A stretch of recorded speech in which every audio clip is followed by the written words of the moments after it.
Assalamualaikum warahmatullahi wabarakatuh. Innal hamdalillah nahmaduhu wa nasta'inuhu wa nastaghfiruh wa na'udzu billahi min syururi anfusina wa min sayyiati a'malina. May yahdihillahu fala mudhillalah wa may yudlil fala hadiyalah. Asyhadu an la ilaha illallah wahdahu la syarikalah wa asyhadu anna Muhammadan 'abduhu wa rasuluh. Allahumma shalli ala Muhammad wa ala ali Muhammad.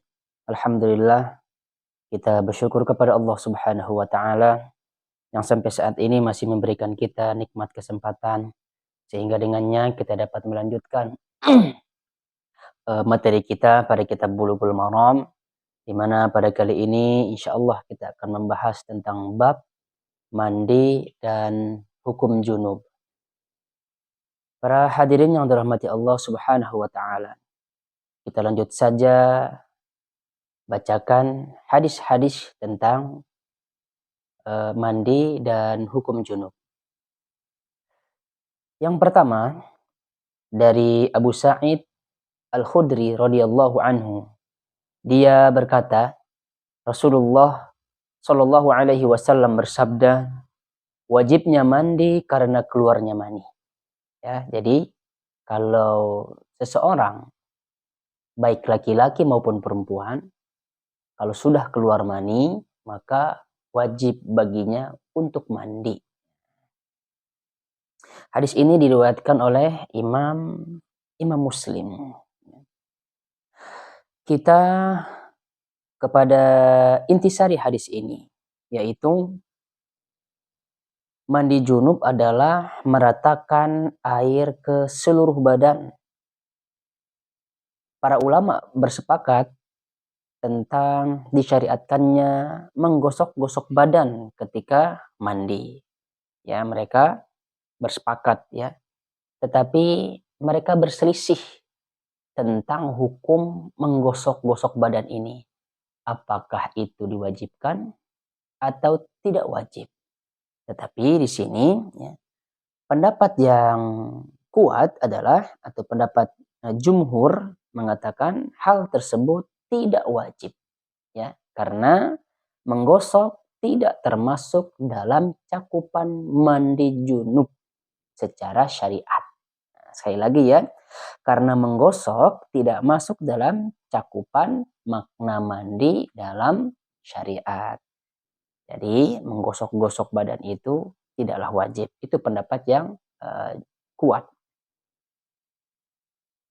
Dari Abu Hurairah radhiyallahu anhu, dia berkata, Rasulullah Shallallahu alaihi wasallam bersabda, jika salah seorang dari kalian duduk di antara 4 anggota tubuh wanita, kemudian dia menyetubuhinya, maka dia wajib mandi. Nah, jadi para hadirin yang dirahmati Allah Subhanahu wa taala, yang dimaksudkan di sini adalah 4 anggota tubuh wanita ini hanya bentuk kiasan saja. Intinya adalah berjimak ya, berhubungan badan antara laki-laki dan perempuan. Satu hal ya yang harus kita ketahui bersama, bahwa ketika orang berhubungan badan, ketika kelamin sudah masuk, baik dia itu keluar mani ataupun tidak, maka wajib bagi dia untuk mandi junub. Walaupun dia pakai alat kontrasepsi ya. Dia pakai kondom misalkannya buat laki-laki, ketika kemaluannya sudah masuk, maka dia wajib untuk mandi junub. Walaupun ya catatannya tadi tidak keluar mani. Sepakat para ulama bahwa dia wajib mandi. Kita lanjut kepada hadis dari Ummu Salamah radhiyallahu anha, bahwasanya Ummu Sulaim, istri Abu Talhah, ini juga pernah saya jelaskannya bagaimana sikapnya Ummu Sulaim ketika anaknya meninggal. Insyaallah ntar kita akan bahas lagi. Dia bertanya, wahai Rasulullah, sungguh Allah tidak malu terhadap kebenaran.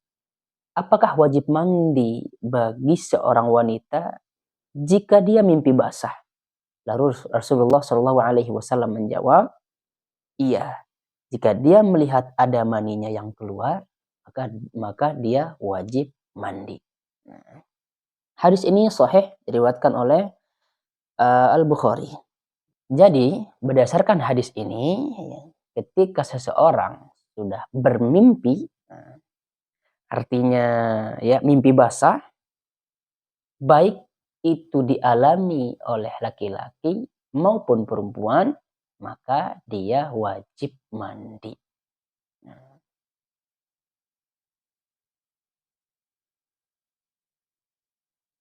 tetapi ketika orang itu mimpi, walaupun mimpinya itu ya, di dalam mimpinya itu dia mendapatkan kelezatan, kenikmatan, tapi ketika dia bangun dari tidurnya, lalu kemudian dia lihat pakaiannya atau celananya tidak basah dan tidak mengeluarkan mani, maka dia tidak wajib mandi. Ya, kalau misalkan dia lihat celananya basah, lalu kemudian dia cium ternyata itu mani, maka dia wajib mandi. Sekali lagi ya, kalau misalkan kita mimpi basah, tetapi ketika kita sudah bangun dari tidur kita, lalu kemudian kita melihat celananya, ternyata tidak ada yang basah, maka kita tidak wajib mandi. Begitu ya, mudah-mudahan dapat dipahami. Akan tetapi, adapun orang yang ketika bangunnya, dia melihat di celananya itu ternyata basah, ya, dan dia sudah tahu itu ciri-ciri mani, padahal dia lupa, ya, dia lupa apakah tadi malam itu dia mimpi basah atau tidak. Lalu kemudian ketika dia bangun ternyata celananya basah, ya, itu teh air mani, maka wajib baginya untuk mandi. Walaupun dia lupa, misalkan dia ini mimpi basah atau tidak, atau mimpi bersetubuh atau tidak, tapi ketika dia melihat celananya basah, ternyata itu adalah mani, maka wajib baginya untuk mandi. Ya. Kalau yang tadi Maya, yang sebaliknya, dia mimpi basah, tetapi tidak keluar mani, dia melihat celananya tidak basah, maka dia tidak wajib mandi. Kalau misalkan orang lupa dia mimpi basah atau tidak, lalu kemudian ketika dia bangun, dia melihat air mani ternyata ada di celananya basah, maka wajib baginya untuk mandi. Wallahu a'lam.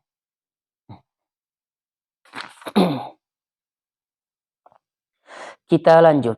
Dari Aisyah radhiyallahu anha. Dia menceritakan Rasulullah Shallallahu alaihi wasallam mandi karena 4 perkara berikut.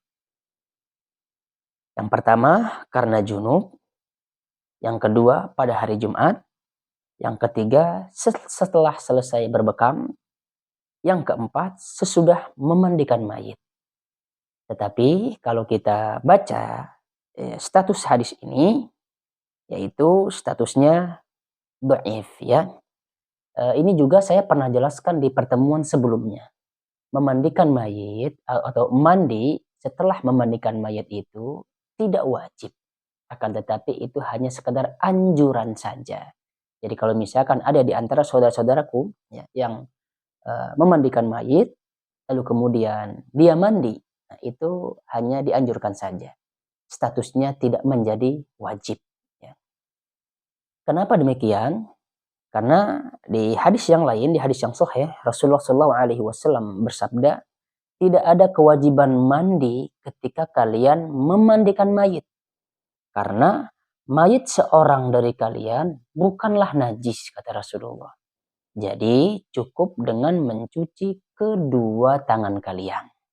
Ini yang dalil ya, yang menunjukkan bahwa tidak ada kewajiban bagi kita untuk mandi ya setelah atau ketika kita memandikan mayit.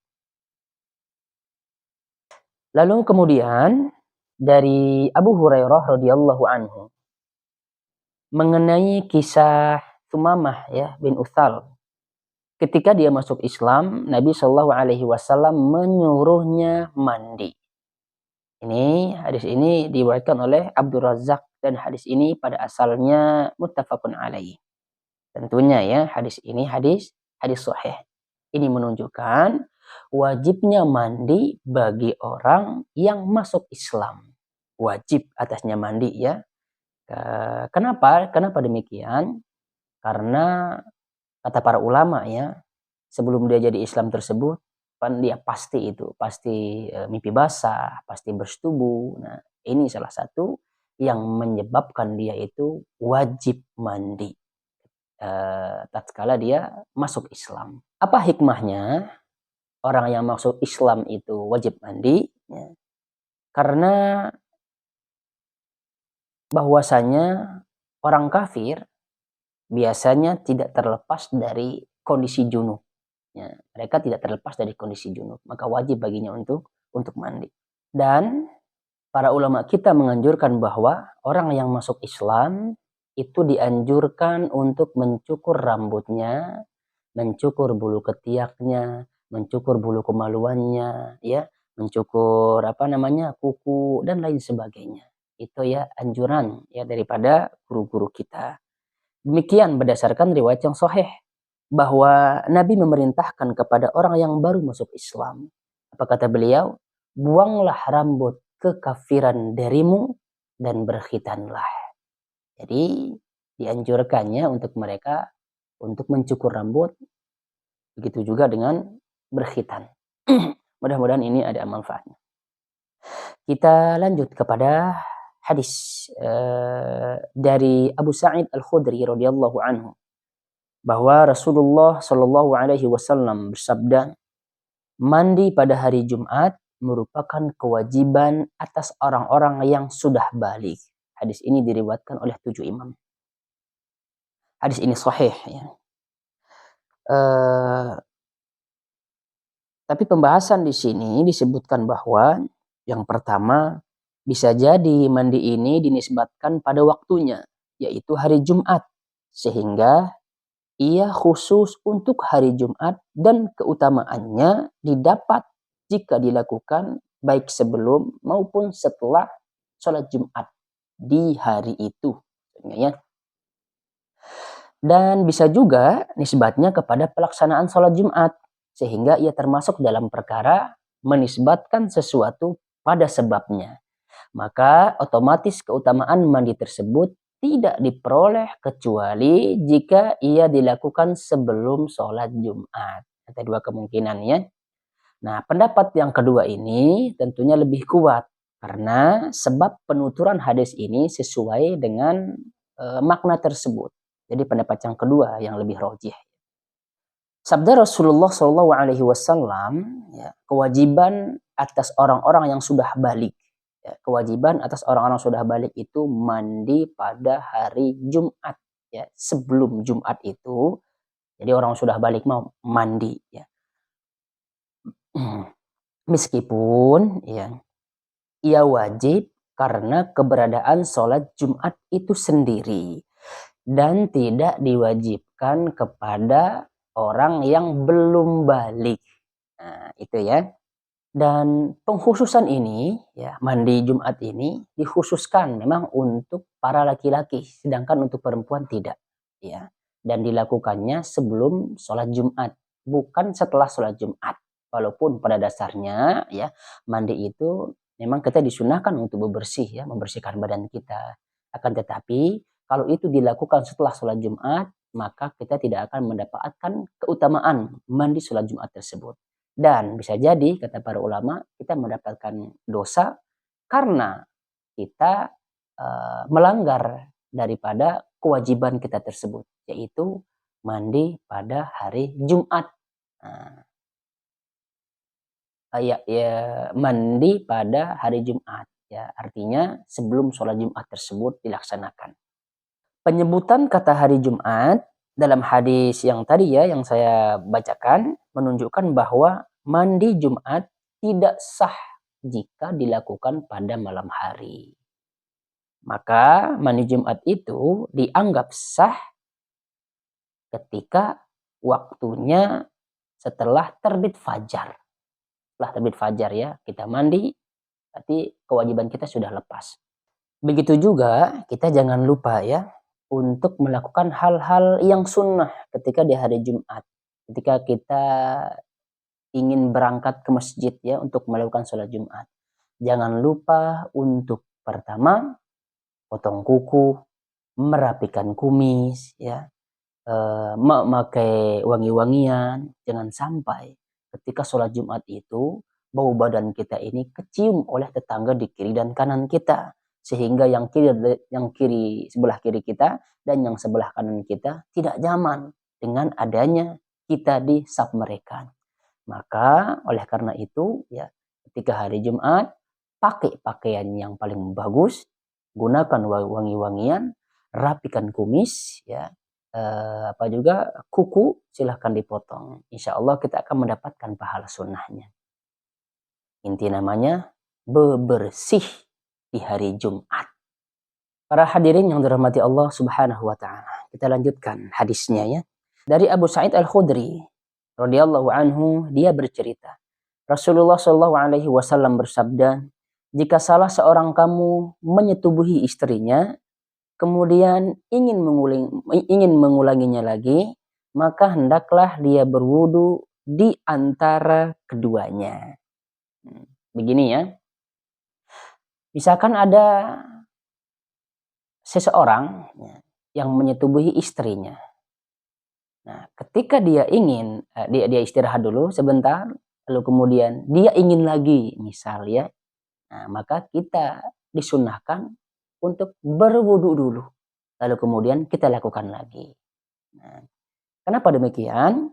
Di sini disebutkan bahwa Al-Hakim menambahkan lafaznya, sebab dengan begitu, maksudnya dengan berwudu sebelum memulainya lagi, akan lebih menambah gairah untuk mengulanginya kembali. Nah itu ya, bagi yang mau 2 ronde, 3 ronde, atau 4 ronde silahkan.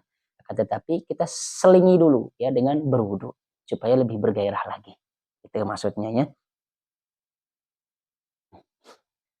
Kita lanjutnya. Dalam riwayat 4 imam ahli hadis dari Aisyah radhiyallahu anha, bahwa dia mengungkapkan Rasulullah Shallallahu alaihi wasallam bersabda,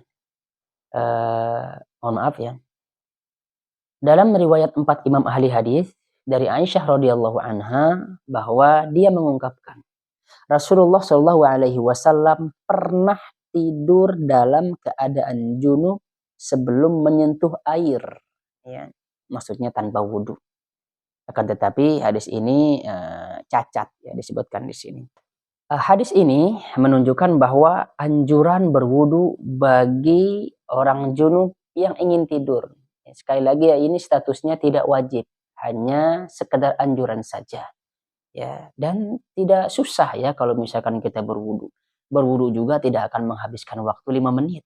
3 menit pun tidak ya. Paling kita menghabiskan waktu 1 menit. 1 menit saja silahkan ya kita berwudu supaya kita mendapatkan pahala sunnahnya. Kita lanjut kepada kaifiyat mandi junub. Dari Aisyah radhiyallahu anha, dia menuturkan Rasulullah sallallahu alaihi wasallam memulai mandi junub dengan mencuci kedua tangannya. Jadi kita mulai dulu ya, mencuci kedua tangan. Kemudian beliau pun menuangkan air yang berada di tangan kanan ke tangan kiri untuk mencuci kemaluan. Ini juga kita sudah bahas ya pada pembahasan sebelumnya. Mencuci kemaluan itu tidak boleh menggunakan tangan kanan. Jadi harus menggunakan tangan kiri. Lantas beliau berwudu. Nah, lalu beliau mengambil air dan menyela-nyela jemari ke arah rambut. Artinya di sela-sela ya rambutnya itu. Serta beliau menyiramkan air ke atas kepala sebanyak 3 kali siraman. Nah, disiramnya sebanyak 3 kali.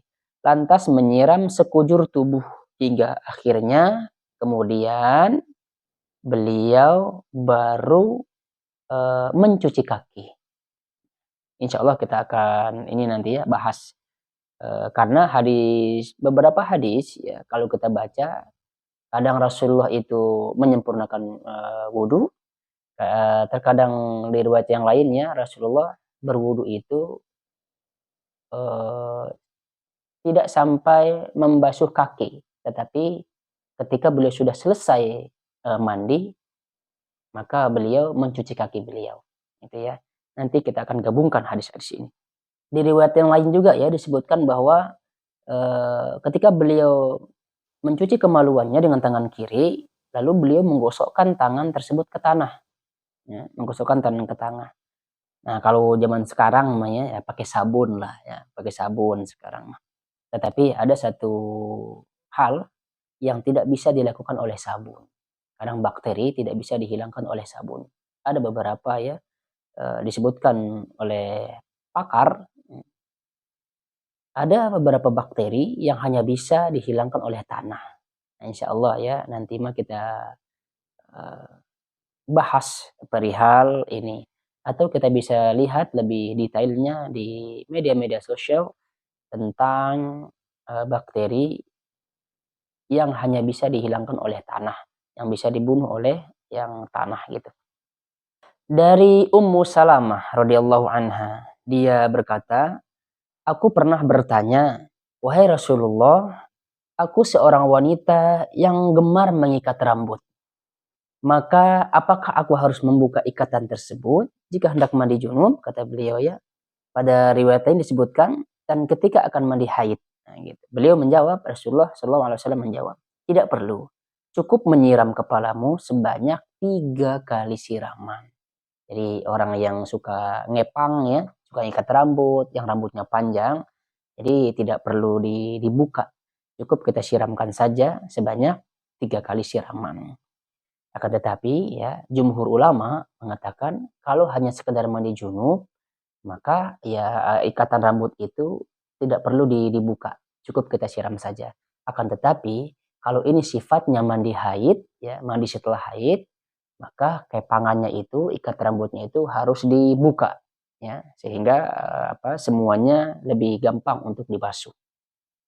Itu ya pendapat jumhur. Pendapat jumhur sekali lagi, kalau misalkan hanya sekadar mandi junub, jadi ikat rambutnya tidak usah diuraikan gitu, rambutnya tidak usah diurai. Tetap aja diikat, hanya cukup menyiramkannya sebanyak 3 kali saja. Akan tetapi, kalau misalkan itu adalah mandi suci dari haid, nah, maka ikatannya itu wajib dibuka. Dari Aisyah radhiyallahu anha, dia bercerita, Rasulullah Shallallahu alaihi wasallam bersabda, sesungguhnya aku tidak menghalalkan masjid kepada wanita yang sedang haid dan orang junub. Status hadis ini adalah dhaif ya. Ia dinukil oleh Abu Dawud dan Ibnu Khuzaimah. Para ulama berselisih tentang masalah ya masuk masjid saat junub. Jumhur ulama termasuk imam yang 4 ya, mereka melarangnya. Melarang orang yang haid, melarang orang yang sedang junub ya.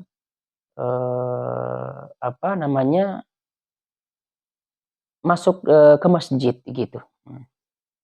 Sementara ya para ulama dari kalangan Zahiriyah mereka membolehkannya karena kata mereka lebih-lebih yang sedang haid ya pada zaman Rasulullah kan itu dikhawatirkannya nanti darahnya ini akan menetes dan mengotori masjid. Tapi zaman sekarang ya ada namanya apa tuh softtek dan lain sebagainya ya zaman modern ini sehingga tidak mengkhawatirkan dan tidak dikhawatirkan darah tersebut menetes ke masjid atau tidak akan mengotori masjid begitu. Yang pasti secara zahir dalil-dalil pihak yang melarang belum dapat diangkat untuk memutuskan pengharamannya. Nah, di sini disebutkan begitu ya. Tapi cari aman mah ya sudah nggak usah cari aman. Kita lanjut. Diriwayatkan dari Aisyah, dia berkata, aku pernah mandi junub bersama Rasulullah Shallallahu Alaihi Wasallam dari satu bejana.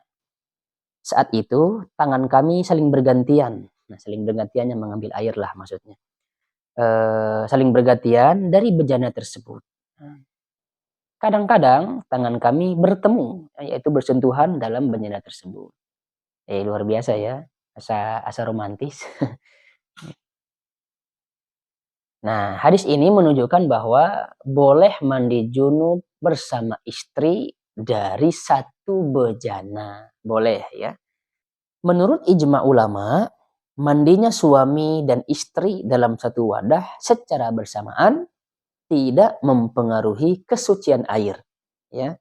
tidak mempengaruhi kesucian ain sama sekali. Eh, Suami istri boleh melihat aurat masing-masing satu sama lain. Itu ya intisari daripada hadis ini. Dari Abu Hurairah radhiyallahu anhu, dia berkata, Rasulullah shallallahu alaihi wasallam bersabda, sesungguhnya di balik setiap helai rambut itu terhitung junub. Maka cucilah rambutmu secara merata, gitu ya. Dan bersihkanlah badanmu. Hadis ini diriwayatkan oleh Abu Dawud, At-Tirmizi. Lalu kemudian, tetapi ya mereka berdua mendoifkannya. Karena dalam sanad hadis ini ada Al-Haris bin Wajih. Imam Syafi'i juga berkata hadis ini tidak kuat. Ya. Adapun Imam Al-Baihaqi berkata para ulama ahli hadis mengingkari hadis ini.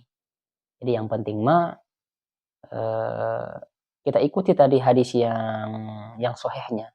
Ya, Rasulullah menyelah-nyelah rambut, lalu kemudian menyiramnya 3 kali, atau setelahnya dibanjur lah istilah kita, meratakan air itu ke badan semampu kita. Karena memang sifat air itu akan membasuh ruang-ruang yang tersembunyi. Itu sifat-sifat air. Ya.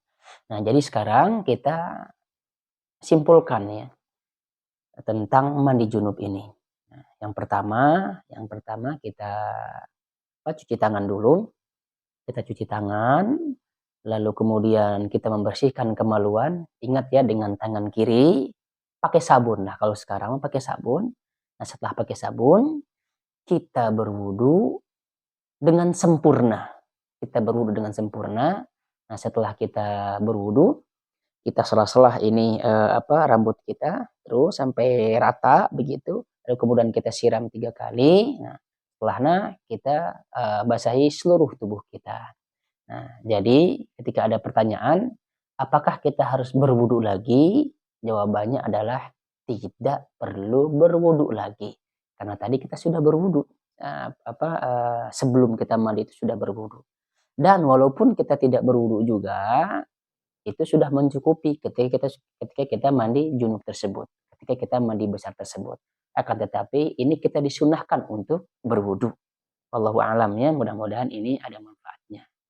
Subhanakallahumma wa bihamdika asyhadu an la ilaha illa anta astaghfiruka wa atubu ilaik. Assalamualaikum warahmatullahi wabarakatuh.